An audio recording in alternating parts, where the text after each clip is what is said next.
nating basahin. Moreover, brethren, I declare to you the gospel which I preached to you, which also you receive and in which you stand. Verse 2.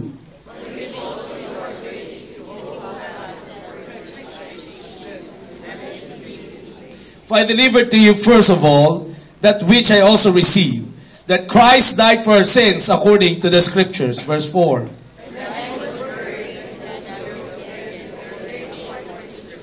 And that he was seen by Cephas, then by the 12. Verse 6.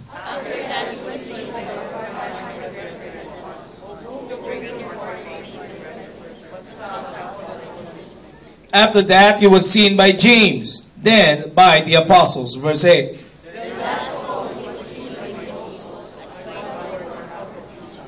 For I am the least of the apostles, whom am not worthy to be called an apostle, because I persecuted the church of God. Verse 10. But by the grace of God I am what I am, and His grace toward me was not of me. But I labored more abundantly than they all, yet not I, but the grace of God which was with me.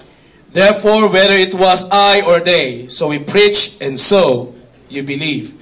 May the Lord add His blessings upon reading of His word. You may now take your seats, please. The title of the message that I would like to share with you this Easter Sunday is Transformations in the Resurrection. Transformation in the Resurrection. Today is Easter Sunday. And as Christians, we have gathered to celebrate the resurrection of our Lord and Savior, Jesus Christ. Easter is not about egg hunting. Okay? Hindi ito paghanap ng itlog at pagpipake ng itlog or whatsoever. Easter is a celebration, pagdiriwang na kung saan inaalala natin ang muling pagkabuhay ng ating Panginoong Jesucristo. Now, even as we celebrate, our hearts are heavy with the realization that much is wrong with our world. There's unrelenting hatred seems to rule supreme in the hearts and lives of so many, and the fruits of terror are all too evident. Bagamat nakikita natin ang pagdiriwang nitong resurrection, so to speak, nakikita rin natin ang hindi magandang kalagayan ng ating pong mundo sa panahon ngayon. Now let me share with you a story that had taken place in the life of Ruth Dillow. Si Ruth Dillow po in February 27, 1991 had received a message coming from the Pentagon. Ang balita ay ang kanyang anak ay namatay. Dahil nakatapak ito ng landmine, sumabog daw di umano ang landmine, at tumitil sa buhay ng kanyang anak na si Clayton Carpenter, Private First Class. Ruth Dillow later wrote, I can begin to describe my grief and shock. It was almost more than I could bear. For 3 days I wept. For 3 days I expressed anger and loss. For 3 days people tried to comfort me, to no avail because the loss was too great. But after 3 days, matapos ang 3 araw, Ruth Dillow had received a phone call from a man. And when the telephone had rang, she answered, hello. And the man said, Mom, it's me. I'm still alive. Kung ikaw yung nanay ng private first class na yun, alam mo, patay na yung anak mo. And then, pagsagot mo ng telepono, ang sasabihin sa'yo, Nay, ako to. Buhay pa ako. What are you going to do? At first, ang sabi nitong si Ruth Dillow, I don't believe you. Don't make fun of me, boy.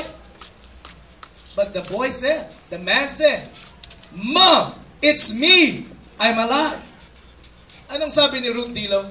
I couldn't believe it at first. But then I recognized his voice. And he really was alive. The message that she received was all a mistake. Alam niyo ang kanyang sinabi nung nalaman niyang buhay pa ang kanyang anak? I laughed, I cried, I felt like turning cartwheels. Gusto ko tumambling. Because my son, whom I have thought was dead, was really alive. Ano pa ang tinagdag nitong si Ruth Dillow? I'm sure none of you can even begin to understand how I felt. Perhaps not. Why? But some of the people who had walked on the pages of the New Testament had understood how she had felt. Kung siya ay gusto niya tumambling nung nalaman niyang buhay pa pala ang kanyang anak. Ganun din ang mga disciples ni Jesus and people who love Jesus when they found out that Jesus had resurrected. Remember, nandoon sila nung narinig nila si Jesus na sinabi ni Jesus sa krus ng Kalbaryo that I thirst.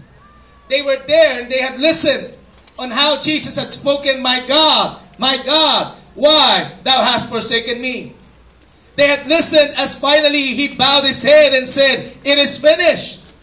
At narinig nila at nakita nila that time when Jesus said, Father, into thy hands I commend my spirit. They watched as his body was taken from the cross and buried, and all their hopes and dreams were buried with him. Friday they mourned. All Saturday they mourned. Until finally, anong sabi ng Bible? On the first day of the week, early in the morning, the scripture says, yung mga Maria ay nag-uusap, sino kayang mag-move ng stone sa atin? They are going to put some spices on the body of Jesus. They were thinking and they were talking among themselves, who will roll the stone for us? But when they have reached the tomb, nung napunta na nila yung libingan, they found out that the stone was rolled away.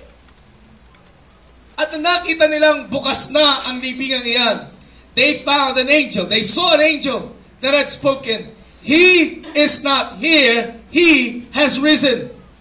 He is risen. Yan ang kanilang binanggit. That is what we celebrate this afternoon. When all the evidence is in, we're convinced that Jesus is alive. Amen? Pakisabi nga sa iyong katabi, Jesus is alive. He is risen from the dead. And what a difference His resurrection has made. Alam niyo po ba, dahil sa pagkabuhay na magmulay ni Jesus, napakalaking pagbabago ang ginawa nito sa mundo.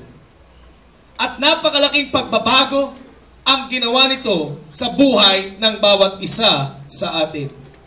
With these words in mind, let us consider some of the changes, some of the amazing transformations that the resurrection of Jesus has made. Ano ba yung mga transformations na ginawa ni Jesus when He rose from the grave? Number one, the transformations of the cross and the tomb. Nagkaroon ng pagbabago sa pagtingin ng tao sa krus at sa pagtingin ng tao sa libingan. Before Jesus' resurrection, the cross was known only as an instrument of horrible death, rough wood soaked with human blood. Nung hindi pa nabubuhay na magmuli si Jesus, ang tingin ng tao sa krus ay patungkol sa kamatayan. Ito ay simbolo ng takot ng bayan ng Israel. Every time that they're going to see the cross, they would be reminded of the cruelty of the Roman Empire. They would be reminded on how the Roman Empire would punish people that are fighting against them. Maliwanag ito na larawan na kung gaano kalupit ang kanilang mga kalaban. Alam niyo po ba kung sino ang pinakamahusay gumamit ng krus? Walang iba kundi ang mga Roman centurions. Roman soldiers. They know how to torture somebody using the cross. And it is the most cruel form of death. Noon, nung hindi pa nabubuhay na magmuli si Jesus, yan ang tingin ng tao sa krus. Kamatayan, kaparusahan, judgment, para sa kalaban ng Roman Empire. But after Jesus' resurrection, matapos ang pagkabuhay na magmuli ni Jesus, we now wear a replica of a cross as a piece of jewelry and as a thing of beauty. Dahil kay Jesus, ang tingin natin sa cross ngayon ay pwede ng pang-decorate. Jewelry. Sino sa inyo ang merong alahas na may krus? Aso ang kamay. Huwag ko kayo mag-alala, wala pong bawal dun. Sino nagsabing bawal? There's nothing wrong with that. Now it's a piece of jewelry. It is a beauty. During the 16th and 17th century, ang mga tao noon ay susuot ng metal cross, symbolizing that they are faithful followers of Jesus. 16th and 17th century. In the 18th century, ang cross would symbolize hope, would symbolize strength, would symbolize power. Yan po ang pinapaliwanag ng krus. Dati kamatayan, ngayon ay buhay. over the world, people are looking at the cross as a sign or symbol of hope and a reminder of God's love for us. Ngayon kapag nakakakita tayo ng krus, sinong naaalala natin? At ano ang naaalala natin? Ang una nating naaalala, walang iba kundi ang ating Panginoong Jesucristo. That has changed everything. At anong naalala natin every time that we look at the cross? Hindi lang sino, kundi ano. Anong naalala every time that we look at the cross? Naalala natin na dahil sa tindi ng pag-ibig ng Diyos sa buhay ng bawat isa sa atin, ibinigay niya ang kanyang bugtong na anak upang ang kasalanan mo, ang kasalanan ko, ang kasalanan ng bawat isa sa atin ay once and for all magkaroon na ng kabayaran dyan sa krus ng Kalbaryo. That is a symbol of God's love. It has changed. Now what about the tomb? Paano naman ang libingan? Before Jesus' resurrection, for most of the world, the grave was looked upon as the final chapter. The closing of a great door. The end of everything. Dati, para sa atin, ang libingan, tapos na. Kaya nga, diba, tayo mga Pilipino, may tawag tayong huling. Anong hapunan? Hindi lang makahapunan, patay na. Huling hantungan.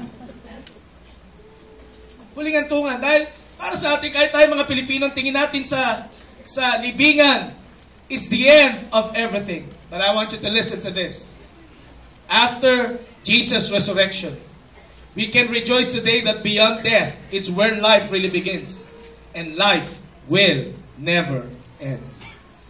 Ang ganda ng larawang iyang kapatid. Na matapos mabuhay si Jesus mula sa mga patay, ikaw at ako, na mga nanampalataya sa ating Panginoong Kristo, matapos ang buhay natin dito sa mundong ababaw, ay nananampalataya tayo na may buhay na walang hanggan sa piling ng ating tagapagligtas at dakilang manlilikha. Amen? As we look at the empty tomb, may pag-asa tayo mga kapatid. Just like what the Bible tells us, that after death here on this earth, we shall have a life with our Maker. Kapag ganito ang pinag-uusapan, krus, libingan, biglang ang tao ay nagkakaroon ng realization sa kanyang buhay. Anong klaseng realization? It will make us think, why we spend so much time worrying and fretting about material things? Pagka pinag-uusapan, kamatayan, buhay na walang hanggan, bigla na lang ang tao ay tumitigil at nag-iisip, bakit kaya pinapagod ko ang aking sarili sa napakaraming bagay? Gayong ang mga bagay ng mundong ito ay tila baga walang importansya kumpara sa mga mahalagang bagay ng buhay. And I want you to understand, brothers and sisters, na ang totoong mahalaga o importanteng bagay sa buhay ng tao ay hindi talaga mga bagay o material. The things that are important in a person's life are always spiritual. Amen? Pakisabi sa katabi, spiritual. Pakisabi sa katabi, eternal. Okay? Yung mga mahalagang bagay are eternal matters. Amen? Hindi yung kung ano-anong mga bagay sa mundong ito. Mapapasin mo, pag may mga reunion, ng mga magkaklase, klase ng elementary, high school, college, anong usual na pinag-uusapan? Mga accomplishments, di ba? Oh, pare, kamusta ka na? Big time ka na daw. Oo nga, medyo big time lang, medyo. Ilan na ba sasakyan mo? 4 nga, pare, 4 lang. Kulang pa ng isa pang coding. Ano mga pinag-uusapan? Ano yung narating? Gano'ng kalaki yung bahay? Alam mo, pare, gano'ng kalaki yung bahay mo? Mga isang bloke lang. Kamusta naman? Paano mo linisin yun? Yan ang pinag-uusapan. Pero kahit na ang daming accomplishment, ang daming pinagyayabang ng mga material na bagay, may kwentuhan minsan sa reunion eh. Naalala pa ba si ano? Si ano? Oh, pare, bakit? Patay na. Ha? Patay na? Talaga? Oo, patay na. Yung kwentuhan patungkol sa pera, yung kwentuhan patungkol sa material na bagay, ano nangyayari? nawawalan ng halaga? Bakit? Biglang naiisip ng tao yung katotohanan ng buhay. Na kahit gaano kakayaman, gaano tayo katanyag, ano man ang meron tayo, mamamatay din tayo. Amen. Pastor, talaga naman, resurrection, kamatayan naman yung preaching mo. That's the reality of things.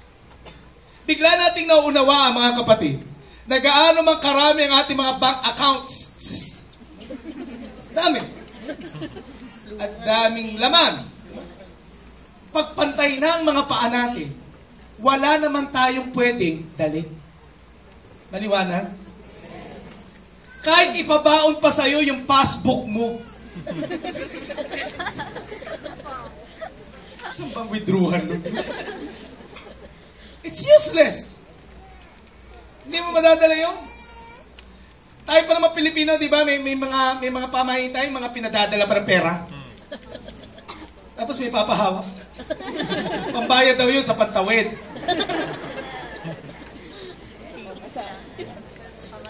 Kahit na isang bundle pang ipahawak sa atin, hindi natin yun pwedeng dalhin. Maliwanag? So, anong point, kapatid?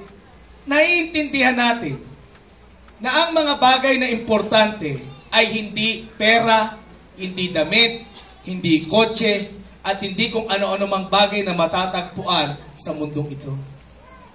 Ang mahalaga sa buhay ng tao, na hanggang sa kabilang buhay ay pwede siyang magkaroon ng ganansya, ay walang iba kundi ang kanyang personal na relasyon sa ating Panginoong Hesukristo.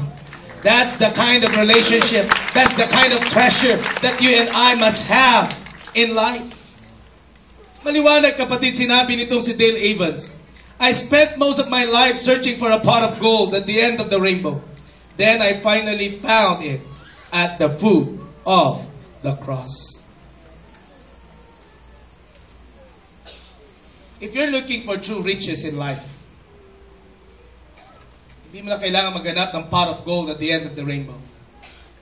Dahil ang isang anak ng Diyos, ang isang tao na natagpuan si Jesus, pwede niyang tawagin ang kanyang sariling, though I am poor, yet I am rich. Amen? Narinig mo ba yung kantang Give Thanks? Nasabi doon, and now let the weak say, I am strong. Let the poor say, I am rich. Oh, you're not convinced. Sabihin mo nga sa iyong sarili, I am rich. I am rich. Oh, you're not really convinced, man. You're not really. Yung iba sa inyo, I am rich? Patanong, I am rich? Really? Where? Sabihin mo nga ulit, I am rich. I am rich. Now, let me explain that to you. Basta bakit mo sinasabing pag ikaw ay merong Jesus, you are rich? Hey, we may not have the things of this world on our pockets. But remember this. Nung ikaw ay tumanggap kay Jesus, you became a part of God's family. At nung ikaw ay naging kabilang sa pamilya ng Diyos, anong tawag sa atin ng Panginoon?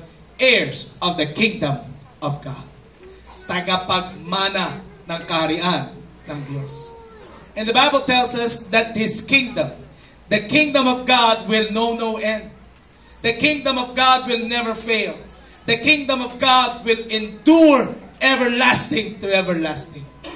Yan ang klase ng kaharian na ipapamana sa atin ng ating Panginoon. Ito'y kaharian ng totoong kagalakan, kaharian ng kapayapaan at kapangyarihan na nagmumula sa ating Panginoon. Kaya kapatid, no matter how poor we may be looking at ourselves today, if you have Jesus in your life, you are rich. Amen? Sabi mo nga sa katabi mo, rich ka? Rich ka. I know, right? Sabi sa katabi, parang patanong pa rin, rich. Rich. It's more than gold. It's more than the valley of silver. If we're talking about eternity, then what difference do things really make? Nothing at all. On the one side of the resurrection, everything we see is temporary. Pag tinitignan natin ang pagkabuhay na magmuli ni Jesus, every time that we're going to look at the cross and going to look at the tomb or the grave, nakikita natin na ang bagay sa mundong ito lilipas. Amen? Kahit na yung cellphone mo, lagyan mo ng napakatibay na case.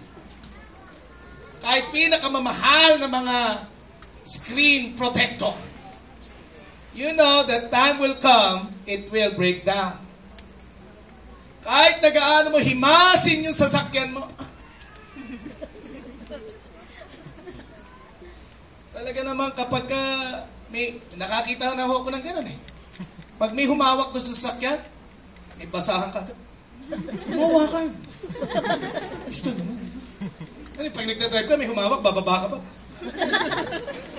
And no matter how shiny your car may be, and no matter how big your car may be, and your house may be, no matter how big it may be, lahat ng yan, mawawala. Yun ang sabi ng salita ng Diyos eh. Pero anong sabi ng Bible? Those who have God in their lives, they will endure forever. Amen? Kapag may Kristo ka sa buhay, kapatid, gaano man katemporary ang bagay sa mundong ito, alam mo na ang relasyon mong yan ay magpasawalang hanggan. What a difference resurrection had made. It has changed and it has transformed the way we look at the cross and the way we look at the empty grave. The second transformation is the transformation of life. Dahil sa pagkabuhay na magmuli ni Jesus, nabago ang buhay ng tao. Going back to the life of the disciples, they were called to become fishers of men. Sila yung mga mangingisda, average kind of living. You know, meron nga isang kanta na sa musical play, there's nothing good that is happening in Galilee. They are having the boredom of their life. But when Jesus had come into their life, Jesus had changed them. They now have joy of being with Jesus. Alam niyo, ang saya ng kasama si Jesus noon. Pagka nagpupunta si Jesus from one town to another, wow, sikat. People were cheering. People were happy. Wow. Woo, Jesus! At ikaw, kung ikaw ay disciples, at kasama mo si Jesus, kami yan. Close ang kami, you know. At ang sarap maging buhay ng disciples, ha? Libre pagkain. They are being attended to. People are taking care of them. Wow. Kaya lang, yung kanilang thrill has changed. And was changed. When Jesus was betrayed, He was arrested, and He was hanged on the cross of Calvary. He died, and He was buried. Yung mga disciples na napakasasaya, they were filled with fear. Nagtago sila. At ang tanging kinatatakutan nila ay ang Roman Empire, mga Roman soldiers. But listen up.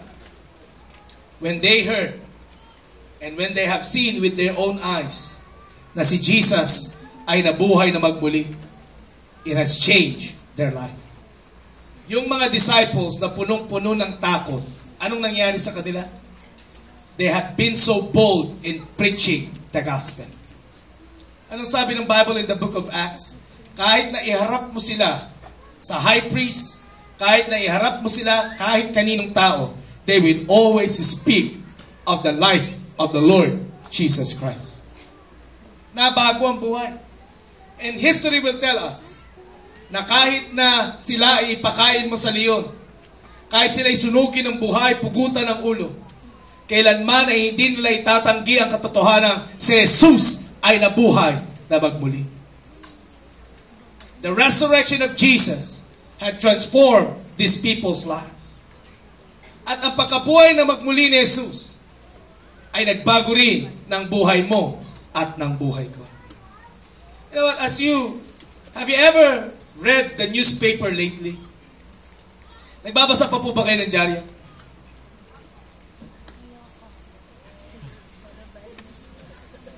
Easter ngayon eh. Pero yung dating niya po parang Good Friday.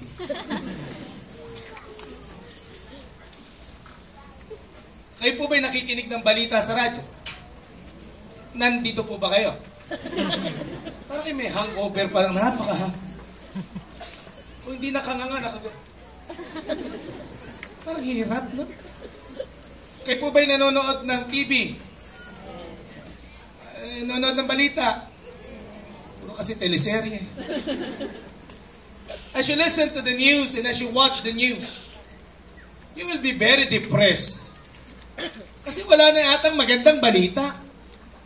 Laging ang balita, scam, pidap, dab, adap. Lahat ng app. Scam ni ganito, pandaraya ni ganyan, sa bigas, sa simento, sa harina, sa asukal, lahat may scam. Pag ikaw Pilipino, pinakikinggan mo yung balitang, kahit na pagkatapos ng devotion mo, mainis ka. Tapos mababalitaan mo pa na lagi nag-aaway ang Pilipinas at ang China. Na yung barko natin, barko na sa atin yun na barko. Barko yun.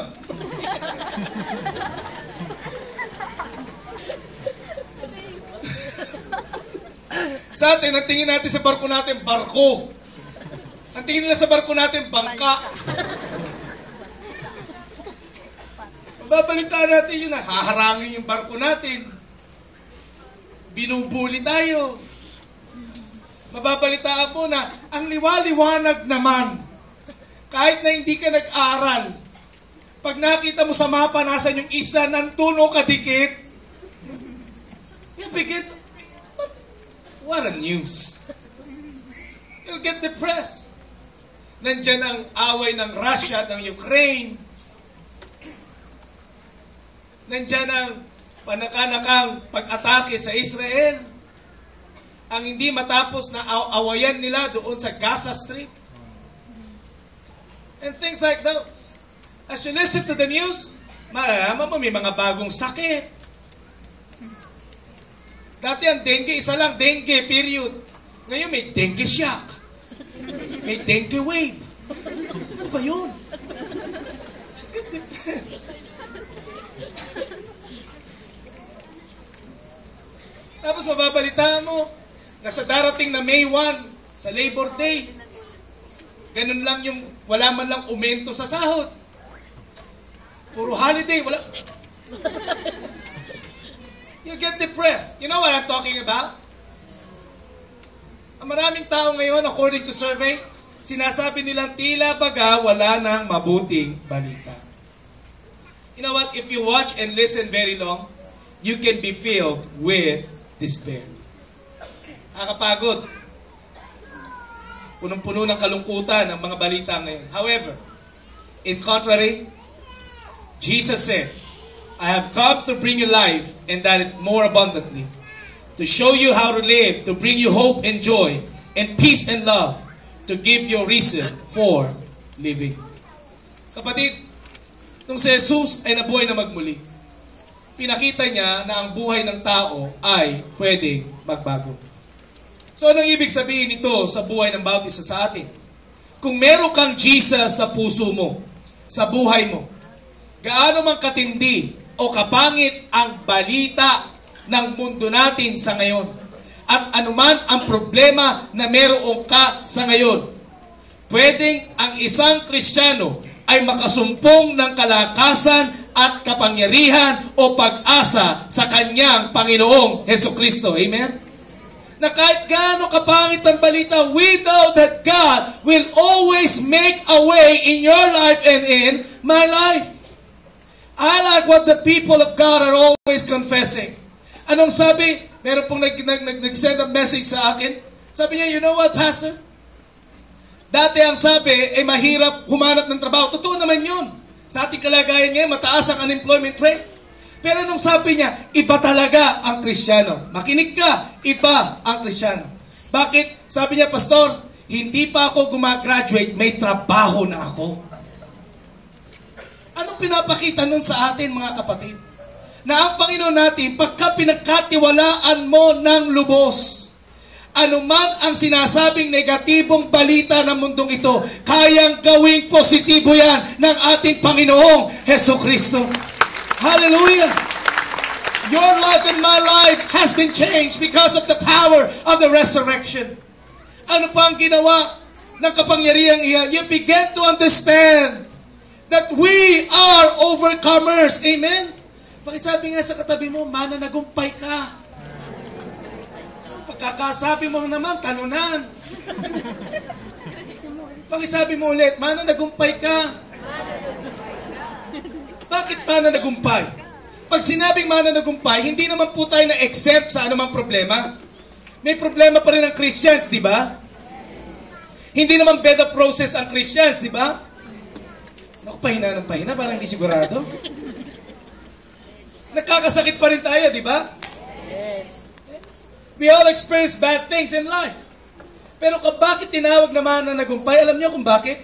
Dahil sa kabila ng anumang pagsubok na meron tayo, nakakalakad pa rin tayo sa buhay natin ng may ngiti sa ating mga labi. Nakakapagsabi pa nga tayo ng God bless you sa ibang tao, kahit na mismo ang buhay natin, tingin natin na hindi na bless. Anong pagkakaiba natin? We can still laugh, we can still sing, we can still raise up our hand and shout, hallelujah! Bakit alam natin na ang Diyos mo at ang Diyos ko ay Diyos na buhay. Diyos na makapangyarihan, na merong kayang gawin sa lahat ng sitwasyon, sa lahat ng pagsubok na kinakaharap ng bawat isa sa atin. Amen? That's the kind of God we serve. He is a mighty God. You are more than conqueror. Si Jesus ay mananagumpay. Amen? At anong sabi ng salita ng Diyos? The same power that is in Jesus is the power that is in you today. Amen? Naku talaga naman. Amen? Oh, yes, you are. And yes, you have that power. Kung magagawa mo lang yakapin ang katotohanan, ang kapangyarihang pinagkaloob kay Jesus ay kapangyarihang ding mararanasan mo sa iyong buhay. Alam mo, ang ating Panginoon, hindi siya yung Diyos na inililigtas kapag may sunog. Hindi siya yung unang itinatakbo mo, oh, may sunog. Diyos ko. Oh, you know. It's not like that.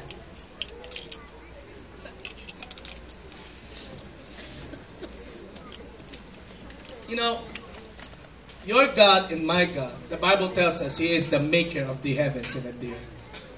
Anong sabi ng Bible? Ang Diyos mo at ang Diyos ko ay Diyos na lumikha ng langit at ng lupa. Ang Diyos mo at ang Diyos ko, He is the provider. He is the healer. He is the soon and coming King. He is the Prince of Peace. He is the everlasting Father. He is the great Counselor. Ano pang sabi ng Bible? Jesus. Si Jesus is a strong tower, a mighty refuge, a help in times of great trouble. Anong sinasabi ng Bible, kapatid? Na ang Panginoon na pinaglilingkuran natin ay Diyos na mga imposibleng bagay. At nung nakita natin ang muling pagkabuhay ni Jesus, naunawaan natin na walang bagay ang hindi niya kayang gawin. Dahil sa pagkabuhay ni Jesus, ang tao ay nagkaroon ng makapangyarihang pag-asa. Because of Jesus' resurrection, we found hope in life. Anong hope? Hope na kahit gaano kasama ang tao, handa siyang iligtas ng ating Panginoon. Amen? Hindi ko po alam kung ginawa na ninyo yan sa buhay ninyo. Na kapag may taong napakasama, anong sinasabi natin? Ako! Alala pupunta yung impyerno lang. Alala, impyerno. Ay, pag ang asawa mo lasinggero, nako! Mapupunta ka talaga impyerno. Ang katagayan mo, ang diablo. I don't really know if you'd ever said that. Kasi sinasabi natin wala ng pag-asa. Pero mo, nung nakita at na-witness at nabasa natin na si Jesus ay nabuhay na magmuli, ang tao, ang isip ng tao na bago na. Ang puso ng tao na bago na. Lalo na yung may Jesus na sa buhay niya. Ano na ang pananaw niya? Kahit gaano kasama ang taong iyan, kaya siya iligtas ng Panginoon.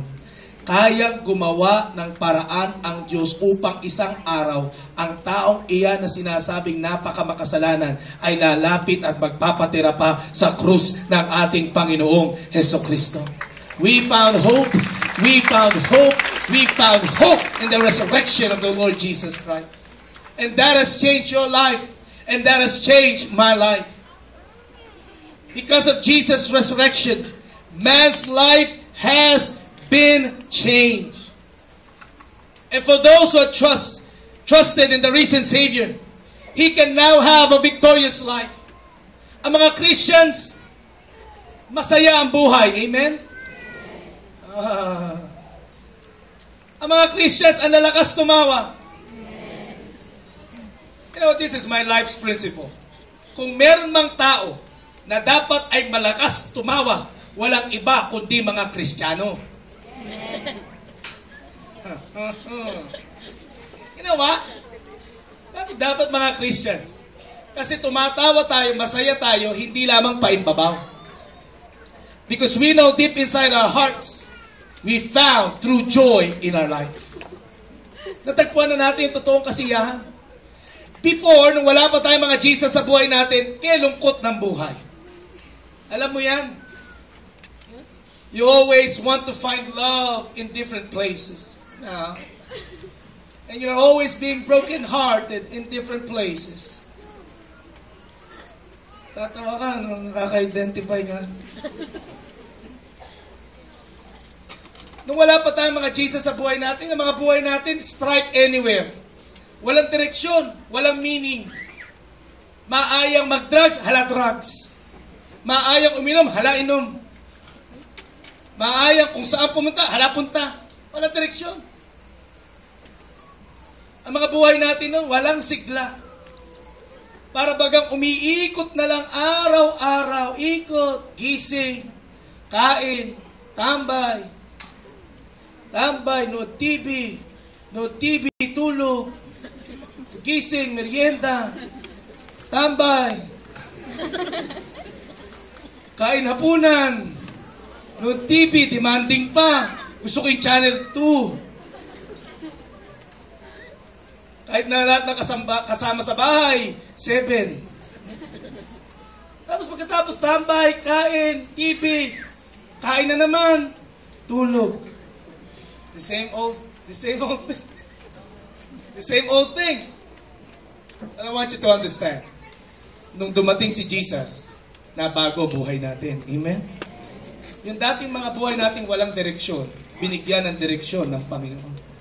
Yung mga buhay natin dating walang meaning, na wala tayong ibang kunwento, kundi yung mga nakaraan natin, kung paano tayo na broken-hearted, no? At kung ano-ano pa na yung buhay mo, parang pang MMK. Nung nagkaroon tayo ng Jesus sa mga buhay natin, we began to share not the hatreds of life, but the love of God in our life. At nung dumating si Jesus sa mga buhay natin, mga kapatid, ang mga dati nating mga kahinaan, ay atin ng mga napagtagumpayan. Pakisabi sa iyong katabi, binago ka na ni Jesus.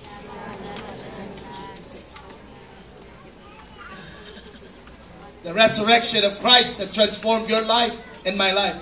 The last transformation, last but not the least, is the transformation of death. Finally, there is a transformation of death. Before the resurrection, death was the end. Like what I've said, dati ang kamatayan, yan ang katapusan. Before the resurrection, death was the final curtain call. Before the resurrection, all we could do is mourn. Umiyak lang ang tao, malungkot, malumbay, walang pag-asa, patay na eh. Yun na lang ang pananaw ng tao. But thanks be unto God. After Jesus' resurrection, at lalo na pag ang mahal natin sa buhay ay namatay at may Jesus din, namatay din Kristiyano, iiyak at iiyak ka, totoo, dahil nawala yung mahal mo sa buhay. Pero meron ka pa rin pag-asa. Anong pag-asa?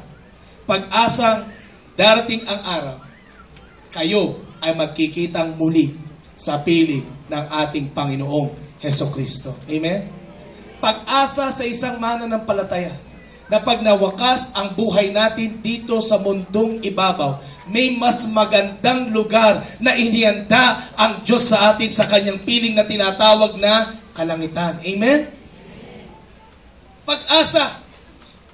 Nung nabuhay si Jesus na magmuli, naging malinaw sa bawat isa sa atin na ikaw at ako ay magkakaroon din ng buhay na walang hanggan. That God will raise us up once again from the dead. Pagdating ng ating Panginoong Hesukristo. Kapatid, ikaw at ako na mga nanampalataya kay Jesus, hindi lang kapatawaran ng kasalanan ang meron tayo, kung hindi tayo binigyan din ng buhay na walang hanggan. Amen? That's the joy of being a Christian. Tayo mga Christian, hindi tayo natatakot sa kamatayan. Ito lang, no? Ang lakas ng dito. Amen! Siguro dahil malapit sila sa pastor. Rinig na rinig pag umimin o hindi, di ba? But truly, ang mga Christians, ikaw at ako, dapat hindi tayo takot sa kamatayan. Amen? We should not fear death. Dahil para sa atin, tayo mga Christian, ang kamatayan ay bukas na pintuan lang. Isang yugto ng buhay mo at ng buhay ko na pagkatapos ng stage ng life natin dito sa earth, ay merong mas magandang pintuan na papasukan ka. Ang sabi ng salita ng Diyos, ang langit ay wala ng pag-iyak. Amen? So kung ano man ang heartaches mo rito, ano man yung pains mo, pag nandun ka na sa kalangitan, alam mo, puro kagalakan lang ang mararanasan mo. Bakit? Dahil finally, nasa piling ka na ni Jesus. Anong sabi ng Bible? Sa langit, wala ng karamdaman. So kung ikaw ay namatay ng may karamdaman dito sa mundong ibabaw, pagdating mo sa kalangitan, you have been made whole in the name of Jesus. Ang langit ay langit ng kagandahan. Langit na kung saan ikaw at ako ay walang hanggang pagpupuri ang ating gagawin sa ating Panginoon. Ang Kristiyano, hindi takot sa kamatayan.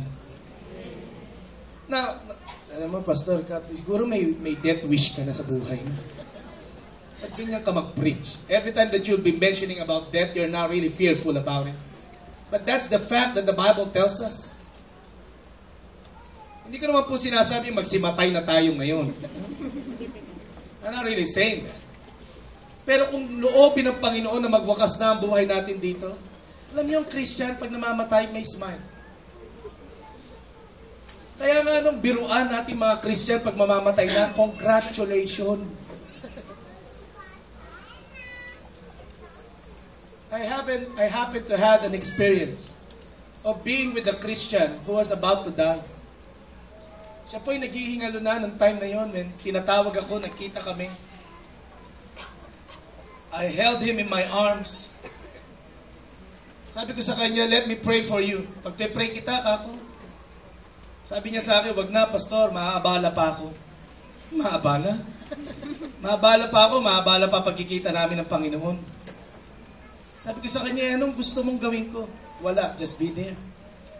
And I was holding him in my arms. Sabi niya, Pastor, nakikita ko na si Lord. Amen. Maghaharap na kami ng Panginoon. Amen. Makikita ko na yung streets of gold. Amen. Makikita ko na yung lugar na wala ng karamdaman. Amen. Hindi ka naman pwedeng kumontra doon, di ba? Dahil yun naman ang katotohanan ng salita ng Diyos. Those are the things that you can see in heaven. Alam niyo, when I was holding him in my arms, nung nakikita ko na nahirapan na siyang huminga, pero nananatiling inaawit niya yung Amazing Grace, I shook his hand. Sabi ko sa kanya, kapatid, congratulations. You're going to see our Master. Ilang sandali na lang kako makikita na kayo ng Panginoon. Congratulations. You had endured life, and now, you're going to see Him face to face. Alam niyo ang sagot niya sa akin? See you later, Pastor.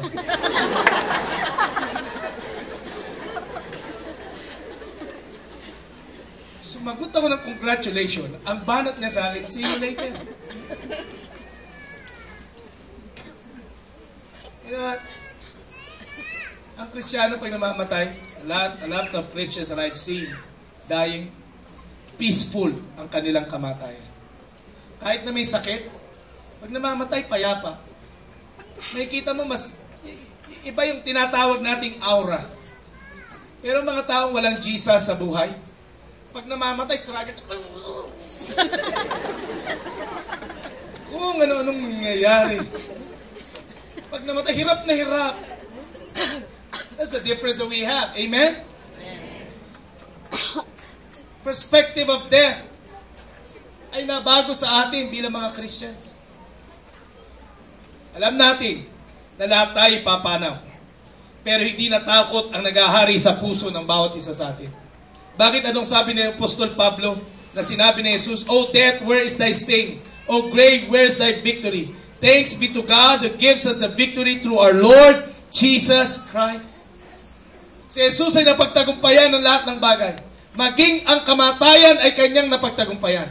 Kaya ikaw at ako na mga tinatawag na anak ng kataas-taasang Diyos. Ikaw at ako rin, paglipas ng buhay natin dito, ay may buhay na walang hanggan, kapiling ang ating tagapagligtas. Amen? The transformation of death. Death is just a temporary stage for a Christian right now. Before things seems to be important, but after Jesus' resurrection, now they have become pretty insignificant. Before, time was so limited, but after Jesus' resurrection, there is now called a place of eternity. Before, life was filled with despair, but after resurrection, it has purpose and direction and meaning. Before, death was the end, but after the resurrection, now it is just the beginning. It is my prayer this afternoon that you will make a decision in your life. Na hindi lang basta maranasan ang Easter na ito. Hindi lamang basta sabihin na kapag diwang ako ng Easter ngayon, nakalabing-limang itlog ako. Nakapag-paint ako ng kung ano-ano, nakakolekta ako ng candies or whatsoever. Now, that's not the meaning of Easter. Ang taong gusto niyang maranasan ng totoong Easter ay ang taong may Jesus sa buhay niya. And if you want to have Jesus in your life, today is a wonderful opportunity na pwede mong ibigay ang buhay mo sa ating Panginoon Kristo upang maging maliwanag sa bawat isa sa atin ang tunay na kahulugan ng kanyang muling pagkabuhay. Let's all bow our heads and let us pray. Our gracious God and Heavenly Father,